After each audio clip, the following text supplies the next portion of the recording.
Bonjour à tous, bienvenue dans ce nouvel épisode de la série de podcasts que nous tournons avec Neoma Business School. On est aujourd'hui sur le campus de Reims, le campus rémois de l'école. Voilà, ça change strictement rien pour vous, mais moi je suis très contente d'avoir de nouveau pu passer un peu de temps dans ce superbe hall d'accueil et puis surtout d'avoir découvert l'expo de Mauro Corda qui... je crois, sera en place pendant toute la période des admissibles. Voilà, ceux qui passeront par Reims auront le plaisir de découvrir les œuvres de cet artiste. Ça, c'est dit. Là, je suis aujourd'hui avec Anne-Sophie Courtier, qui est donc un autre membre de la Neoma Family, que les étudiants qui rejoindront l'école auront le plaisir de rencontrer certainement à la rentrée prochaine et un peu plus tard dans leur cursus, parce qu'elle est la directrice des MSI. Alors dites-nous, Anne-Sophie Courtier, qu'est-ce que vous faites dans cette école et qu'est-ce que c'est que les MSI ? Bien, bonjour tout d'abord. Alors, qu'est-ce que je fais dans cette école ? Je suis directrice des programmes Master of Science depuis bientôt 2 ans. Après avoir été enseignant-chercheur en droit pendant une bonne dizaine d'années, je suis arrivée à Neoma Business School en 2006. Donc voilà, c'est une école que je connais bien et que j'apprécie énormément.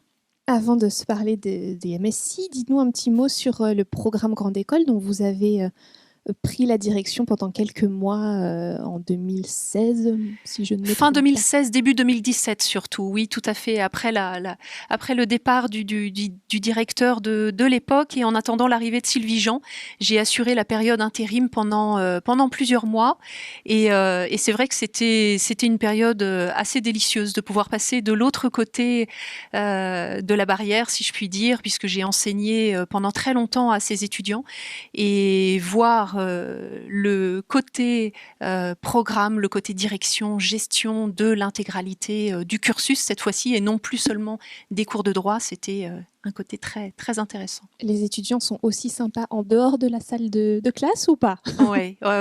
Ce sont vraiment de belles personnes. De belles personnes, des étudiants qui sont très sympathiques. Et puis, le fait de sortir des cours de droit permettait aussi de découvrir des étudiants différents, des étudiants qui n'avaient pas forcément tous une appétence pour le monde juridique et de découvrir des passionnés d'autres disciplines et des passionnés en tout genre. Bon, vous allez en retrouver plein à la rentrée prochaine et eux vont vous retrouver donc à partir en fin de cycle, en fait, en fin du programme Grande École, puisque vous pilotez les Master of Science, donc MSc, qu'ils pourront intégrer du coup comme spécialisation. Racontez-nous ce qui se passe là, puisqu'il y a un changement important quand même sur ce programme Grande École en lien avec les MSI que vous dirigez. Tout à fait.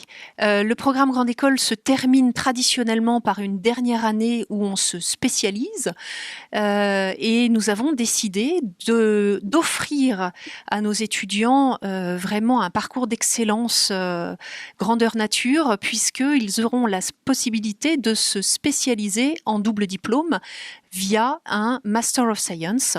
Donc cette dernière année du programme Grande École sera offerte sous le format double diplôme Master of Science dans un portefeuille qui sera très riche et très varié. Est-ce que ce portefeuille sera proposé à l'identique sur vos 2 campus de Reims et de Rouen ? Et sinon, qu'est-ce qui fera la différence ? Alors, la plupart de nos Master of Science seront proposés à l'identique sur les 2 campus. Ce sont des Master of Science qui attirent beaucoup d'étudiants, donc on souhaite avoir une offre la plus large possible pour l'ensemble de nos étudiants. Certains de ces Master of Science ont un ancrage territorial traditionnel et seront proposés soit à Rouen, soit à Reims, de manière à pouvoir garder aussi l'identité de chacune de nos régions. Okay. Est-ce que vous avez quelques exemples ? On en a parlé un petit peu tout à l'heure. Est-ce que vous pouvez en redonner donner quelques exemples Tout à fait. Alors traditionnellement, le campus de Rouen est vraiment tourné vers la logistique, la supply chain. Donc le Master of Science Supply Chain Management sera proposé à Rouen. Le campus de Reims sera plus dédié au luxe ou encore au Master of Science Global Management, par exemple.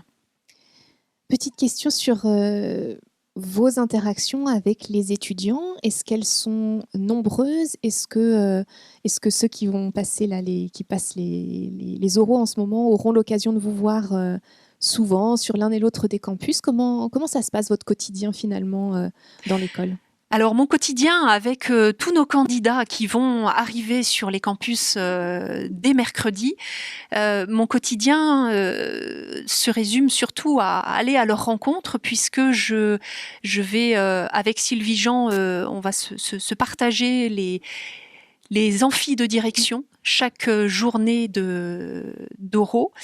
Sylvie Jean met un point d'honneur à se partager de façon particulièrement équitable entre les deux campus. Donc quand elle n'est pas sur un campus, sur le campus de Rouen notamment, eh bien je la remplace pour organiser et animer ces amphis de direction. Donc ce sera un premier contact avec nos candidats qui, je l'espère, apprécieront vraiment tout ce qui est mis en œuvre pour les accueillir le mieux possible. Et puis ensuite, le quotidien, j'ai envie de dire, eh bien, on se partage entre les différents campus. Donc les MSI sont aujourd'hui ancrés à Rouen et à Reims. Donc je me partage effectivement entre ces deux campus de manière à pouvoir être à l'écoute des différents responsables de programme et puis des étudiants qui sont dans tous nos programmes. Il y a énormément de choses qui changent, qui bougent à Neoma là, ces derniers mois. Pour les choses les plus visibles, il y a une nouvelle directrice générale qui est arrivée, une nouvelle directrice du programme Grande École, beaucoup d'évolutions en termes de communication aussi, des évolutions importantes sur les campus également. Comment est-ce que vous vivez en interne ces choses qui changent pour l'école et comment vous voyez la suite de l'histoire Alors on les vit de façon extrêmement positive parce qu'on a l'impression que l'école vit un nouveau souffle, qui a un nouveau souffle très intéressant qui est donné. On vise toujours et de plus en plus l'excellence. Donc ça, c'est extrêmement motivant pour toutes les équipes. Le sentiment d'être tiré vers le haut et de tirer nos étudiants vers le haut, de toujours leur offrir le meilleur, d'être toujours plus exigeants avec nous-mêmes et avec eux. Donc oui, c'est une période qui est grandement enthousiasmante. Est-ce que vous auriez un conseil à donner aux candidats qui sont là en train de passer leurs oraux sur l'un des campus de l'école? Alors un conseil peut-être, j'avais envie de dire d'être soi-même, c'est un conseil qu'ils vont souvent entendre et souvent ils ont du mal à s'imaginer, à se représenter ce que ça peut être, mais on a besoin de savoir un petit peu ce qui les définit, quel est le grain, quelles sont les aspérités de leur personnalité, c'est ça qui nous intéresse. On ne cherche pas les candidats parfaits, on cherche les candidats qui ont une vraie personnalité, qui ont des passions, qui ont, voilà, ça peut être la cuisine, ça peut être les sudokus, ça peut être n'importe quoi, mais quelque chose qui les définit, quelque chose qui les représente, et voilà, du grain dans la personnalité, ça c'est le plus important. Bon, je pense qu'on aura l'occasion d'en reparler dans le prochain et dernier podcast de nos aventures avec vous, avec Neoma Business School. Un grand merci à vous, Anne-Sophie Courtier, et à très bientôt à ceux qui nous écoutent. Merci beaucoup.